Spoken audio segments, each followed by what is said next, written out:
Good morning. আজকে 27শে June 2026, শনিবার। আমাদের বেনারসের আজকে দ্বিতীয় দিন। আমরা ভোরবেলা এখন হোটেলের নিচে রিসেপশনের যে লাউঞ্জটা আছে ওখানে বসে আছি। আশিঘাটে সানরাইজ দেখবো এবং সানরাইজে গঙ্গা আরতি দেখবো। তো রিসেপশনের ওরাই অটো ব্যবস্থা করে দিচ্ছে আর কি, গাড়ি আসছে, তার জন্য আমরা ওয়েট করছি খানিকক্ষণ। তো আজকে সানরাইজ দেখা দিয়ে দিনের শুরু করব। তো চলুন বেনারসের দ্বিতীয় দিনের পর্বটা শুরু করা যাক।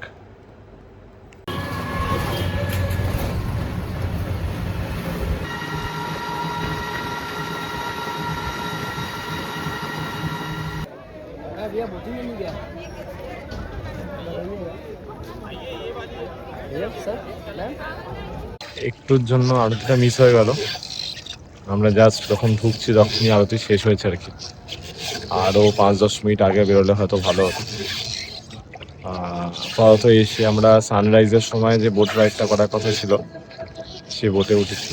এবার কালকের বোট রাইড আর আজকের বোট রাইডের মধ্যে বেসিক ডিফারেন্সটা হচ্ছে, কালকেরটা আমরা স্টিমার মানে ইঞ্জিন বোট ছিল আর কি, আর আজকেরটা একদম হাতে টানা নৌকা। সকালবেলা সানরাইজ হচ্ছে গঙ্গার একদম মাঝখানে, এই হাতে টানা নৌকা, দুর্দান্ত একটা ব্যাপার। চলুন ওর ভিউটা দেখাই চারদিকে।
আমার প্রথমবার বেনারস আসা।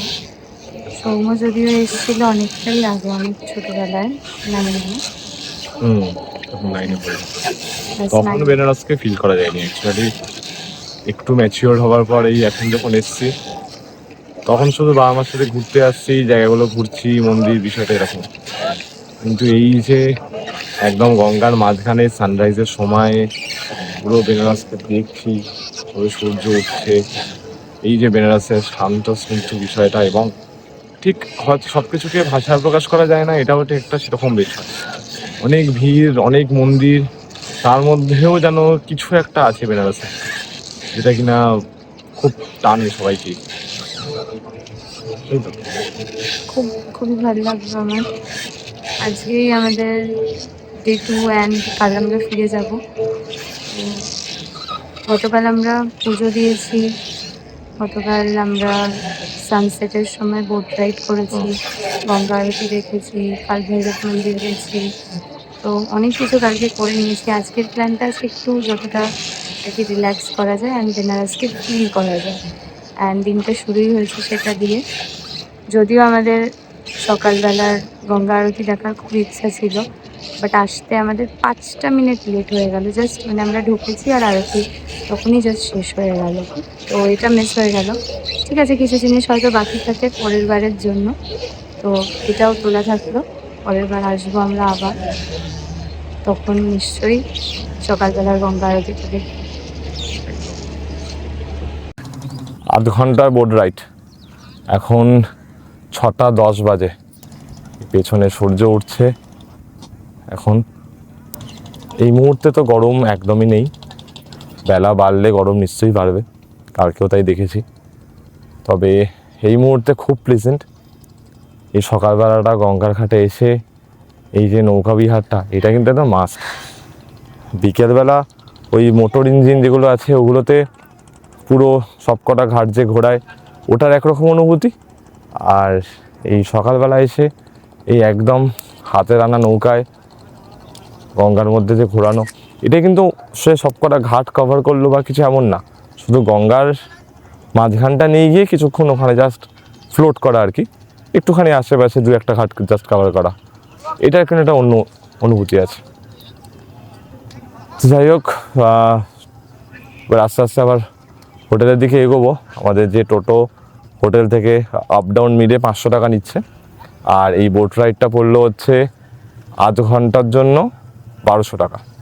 আর কালকে যে বোট রাইডটা আমরা করেছিলাম ওটা সব কটা ঘাট ঘুরিয়েছিল, ওটা পড়েছিল 1600 টাকা। তো চলুন এবার হোটেলে ব্যাক করি। माथे से शिकन लकीरों को हटा लीजिए, मस्तिष्क से सारी चिंताओं को दूर कर लीजिए, मन को एकाग्र कर लीजिए। इस मंदिर रूपी शरीर को स्वच्छ निर्मल करने का प्रयास करें प्राण की क्रियाओं के माध्यम से। स्वयं पर विजय प्राप्त करने की स्थिति, श्वास प्रक्रिया पर विजय प्राप्त करने की स्थिति, सीने डायफ्राम को भुलाते हुए लंबी लंबी श्वास क्रिया के अभ्यास में लीन हो जाए।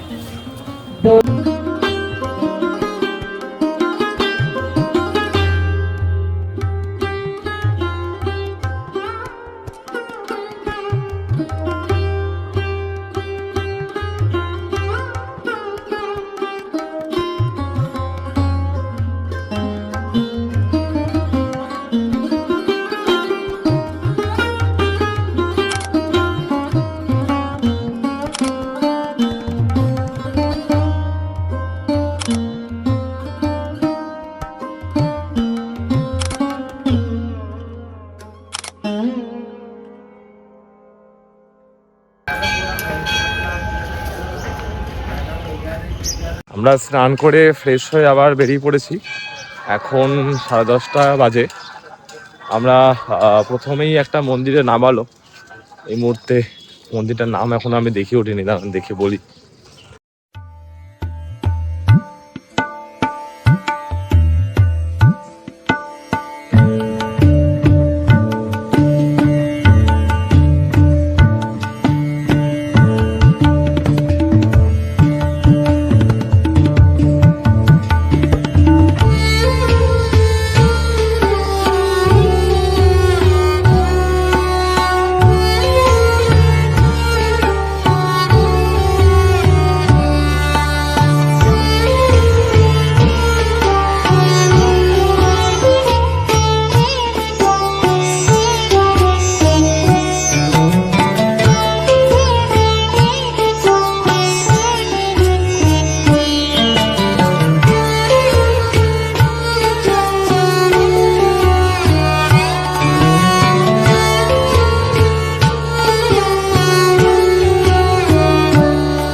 এটা মণি মন্দির।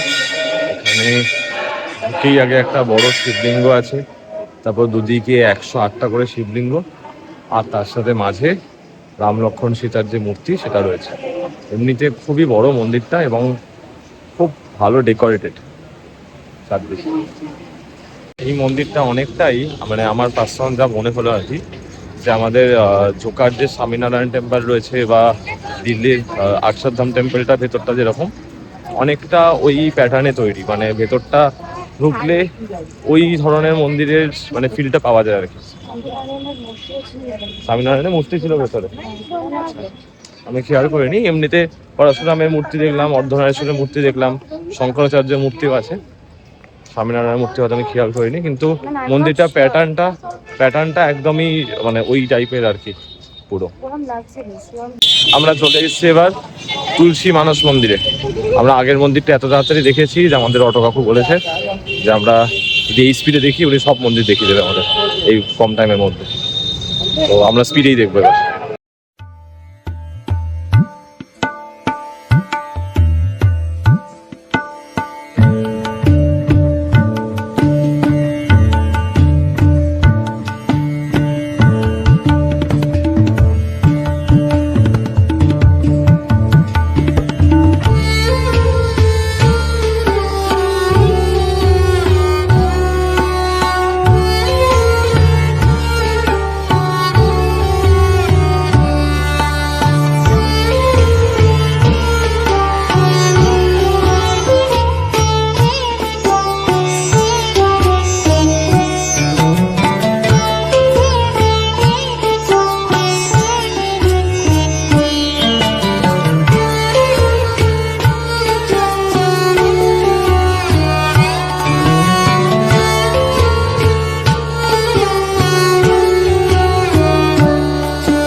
এবার সংকট মোচন মন্দিরে যাব।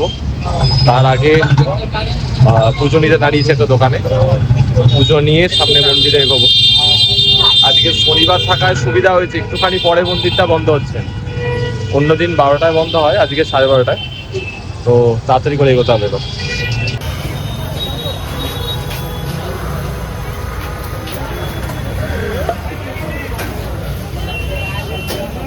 ভিতরে মোবাইল অ্যালাউড না, আর যা বাঁদর আছে চারদিকে, এমনিও ওরা যা বাঁদরামি করবে তাতে আমি ফোন নিয়ে ভিডিও করতেও পারবো না। তো আলটিমেটলি এখানে ফোন জমা রাখবো, ফোন জমা রেখে ভেতরে ঢুকতে হবে। 15-20 মিনিট মতো সময় লাগলো। আমরা এই মন্দির থেকে পুজো দিয়ে বেরোলাম। ভেতরে সিস্টেম খুব ভালো, মানে ভিড় হয়তো একটুখানি হচ্ছে, কিন্তু খুব ফাস্ট লাইন মুভ করছে, তাড়াতাড়ি হয়ে গেল আমাদের। ভেতরে বজরংবলীর মন্দির আছে এবং তার উল্টো দিকে রাম মন্দির আছে। দুটো মন্দির একেবারে দর্শন করে তাড়াতাড়ি আমরা বেরিয়ে পড়েছি। এবার নেক্সট মন্দিরের ভেতরে একদমই মোবাইল অ্যালাউড ছিল না, ফটোগ্রাফি অ্যালাউড ছিল না, তো এই মন্দিরটাতে কভার করতে পারিনি। পরে যে মন্দিরে যাওয়া যাক।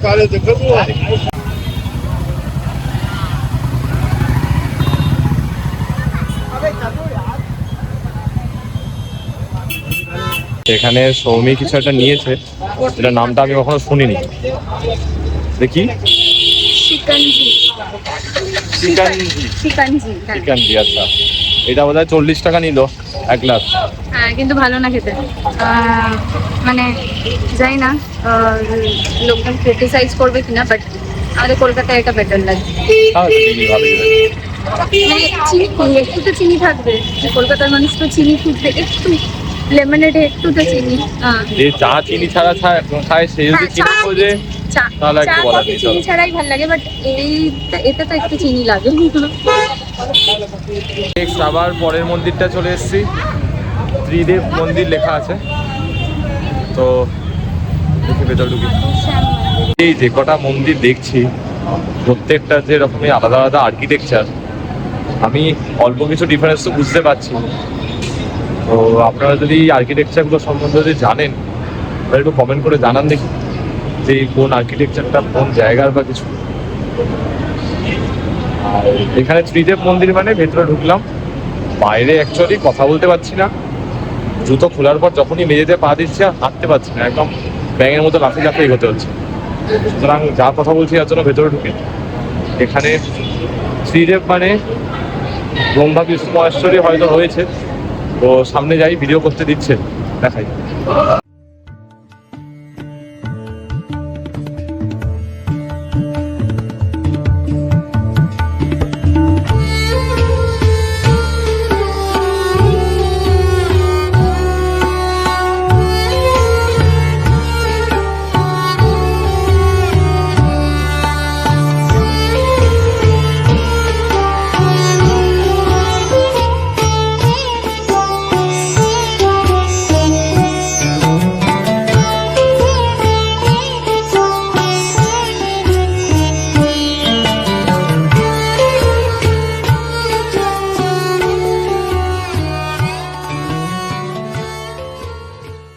দুর্গা মন্দির থেকে বেরোলাম।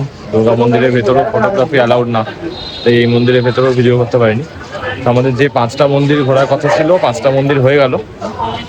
এবার আমরা এখান থেকে বেরিয়ে হোটেলে যাব। হোটেলে গিয়ে লাঞ্চ করে আবার বেরোতে হবে। কোথায় বেরোবো গিয়ে বলছি। এই হোটেলে ঢুকে এদের মানে নিজেদের মানে ইন হাউস শাড়ির দোকান আছে, মানে ওদের রিসেপশনের ঠিক উল্টো দিকে, হোটেলের কম্পাউন্ডের মধ্যেই বলছে। আমরা ওই শাড়ির শোরুমটা এলাম, সৌমি শাড়ি দেখবে একটুখানি। শাড়ির শোরুম আছে হোটেলের মধ্যে, কিন্তু দেখবেন তো অসম্ভব ব্যাপার। তো আবার বেনারসে এসে তো কিছু করার নেই, আমি অ্যাভয়েড করতে পারবো না এটা। তো দেখি কেমন কি আছে। অ্যাভয়েড করার কি, নিজেই তো বলবি। ঠিক আছে।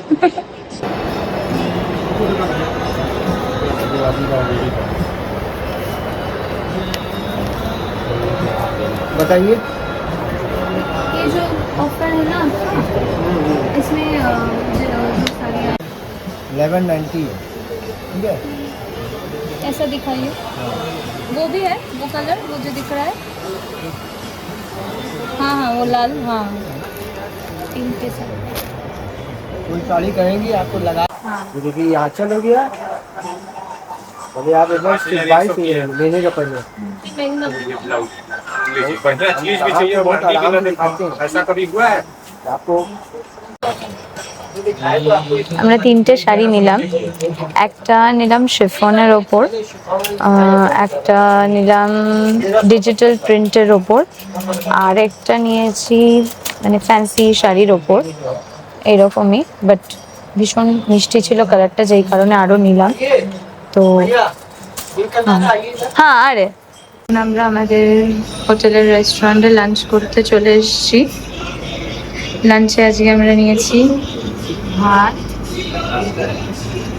ডাল ফ্রাই, কিউকাম্বার স্যালাড, পাপড়, আলু চোখা আর মাটর পনির। কালকে আমরা রাত্রিবেলায় ভাত, ডাল ফ্রাই আর আলু চোখাটা নিয়েছিলাম একদম সিম্পল খাবার জন্য।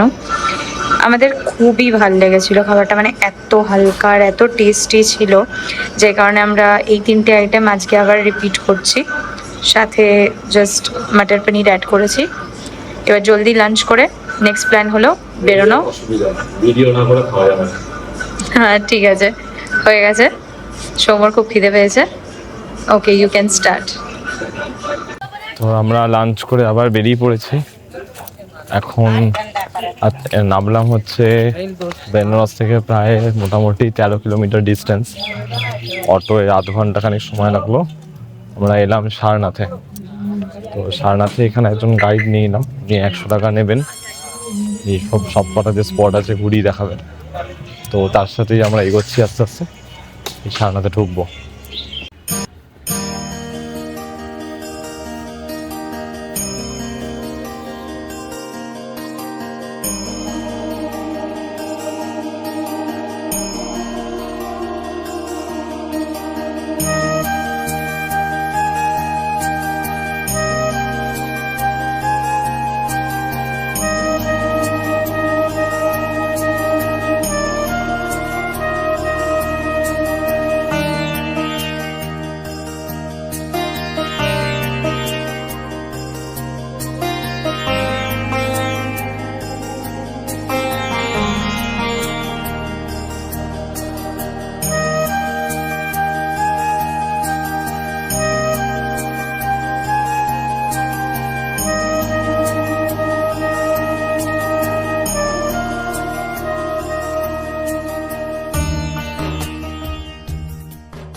এটা সারনাথের মূল মন্দিরটা।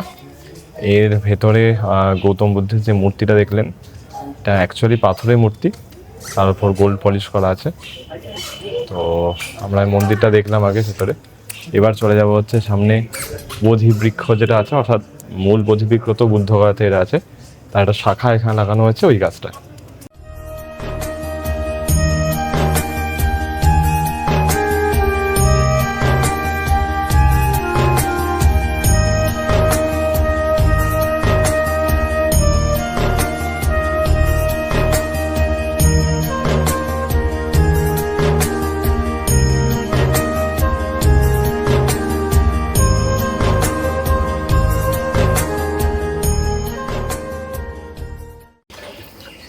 এই সারনাথ হলো সেই জায়গা যেখানে কিনা গৌতম বুদ্ধ তার প্রথম 5 শিষ্যকে উপদেশ দিয়েছিলেন। তো এখানে পেছনে গৌতম বুদ্ধের মূর্তি এবং 5 শিষ্যকে যে উপদেশ দিচ্ছেন তার একটা প্রতীকী একটা মূর্তি বানানো হয়েছে। আর এই মূর্তিটা বানানো হয়েছে যে গাছের তলায়, সেটা বোধি বৃক্ষ। যেটা একটু আগে বললাম যে মূল বোধি বৃক্ষ কিন্তু বুদ্ধগয়াতে আছে, তার দ্বিতীয় শাখাটা শ্রীলঙ্কায় এবং তৃতীয় শাখাটা এখানে লাগানো হয়েছে, যেটা এখানে এত বড় গাছটা সৃষ্টি করেছে। তো আমরা এই বোধি বৃক্ষের চারপাশ দিয়ে একবার ঘুরে আসবো। আর এই একটা ঘন্টা দেখা যাচ্ছে পেছনে, এই যে ঘন্টাটা, এই ঘন্টাটা একমাত্র মন্দির খোলা আর বন্ধের সময় বাজে। কিন্তু এই ঘন্টাটা যখন বাজে, এর শব্দ নাকি প্রায় 2 কিলোমিটার দূর অবধি শোনা যায়, এতটাই জোরে হয়।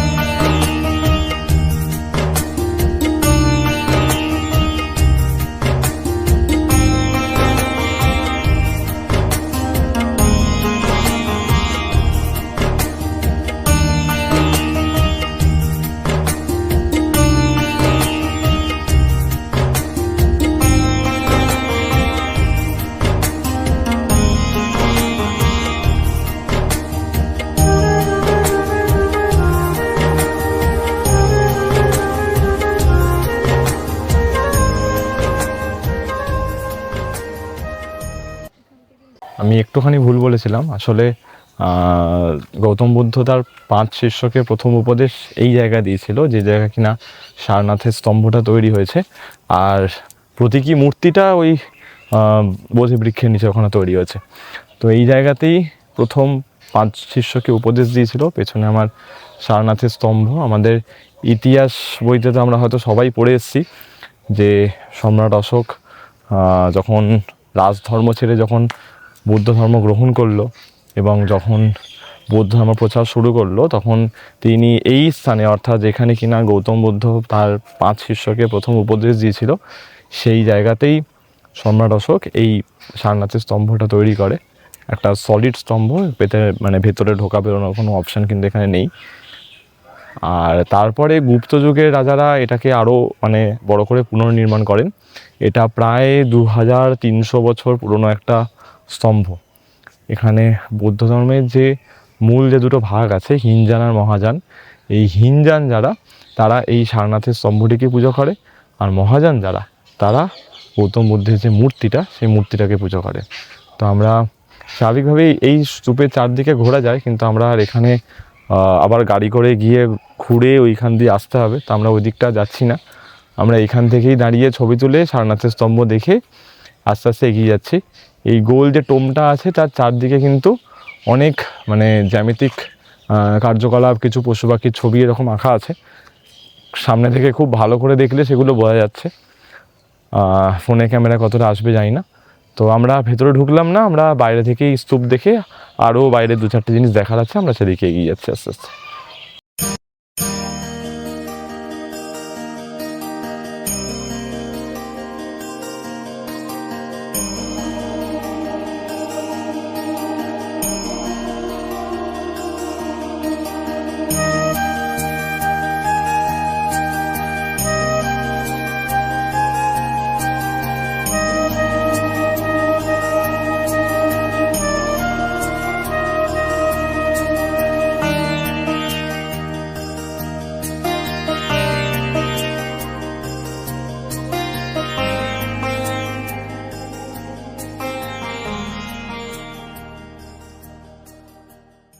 যুদ্ধের পর অশোক যে শান্তিস্তূপটা বানিয়েছিল প্রথম, সেটা উড়িষ্যার ধবলগিরিতে। সেকেন্ড যে শান্তিস্তূপটা রয়েছে সেটা নালন্দায়। আর বিশ্ব শান্তিস্তূপ তৃতীয় যেটা, সেইটা এখন আমাদের সামনে, এটা কিন্তু সারনাথে। এখানে জুতো খুলে ওপরে উঠতে হবে, কিন্তু যা রোদ, আমি যদি জুতো খুলে 2টো সিঁড়িও যদি এরকম উঠতে যাই, পা পুড়ে যাবে, পুরো সম্ভব না, ওপরে উঠতে পারলাম না। নিচ থেকেই দেখাচ্ছি, সামনে বুদ্ধের মূর্তি আছে, চারদিকে বুদ্ধের মূর্তি আছে যেরকম থাকে। তো ওপরে ওঠা সম্ভব হচ্ছে না, নিচ থেকে ভিডিও করে বেরোবো। আচ্ছা, আর উল্টো দিকে আছে হচ্ছে সাঁচি স্তূপের যে গেটটা, যেটা সেই গেটটার একটা জাস্ট মডেল বানানো আছে এবং অশোক চক্র মূর্তি আছে, সেগুলো সব দেখাই আপনাদের, চলুন।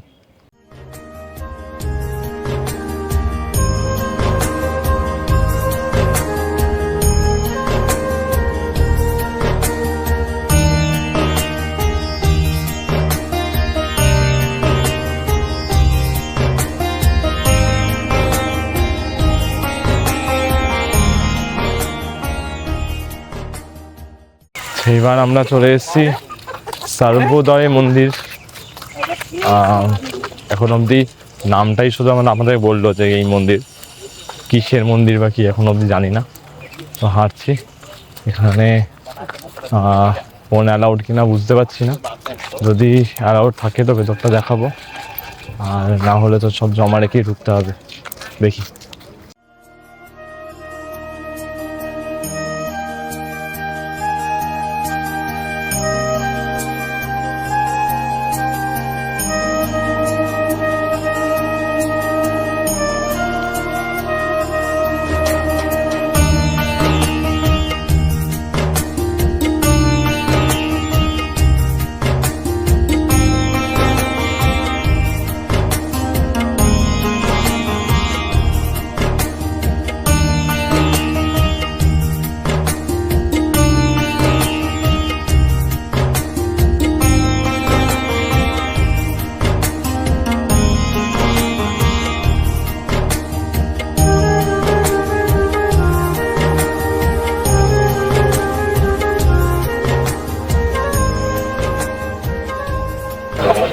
আমরা নেমে এবার দশাশ্রমের ঘাটের দিকে হাঁটছি। মাঝে এবার একটা দোকান থেকে এই লাস্সি নিয়েছি, কেসার লাস্সি 80 টাকা করে নিয়েছে এক একটা। কেমন সৌমি? ভালো? বেশ, এবার আমি খেয়ে দেখি।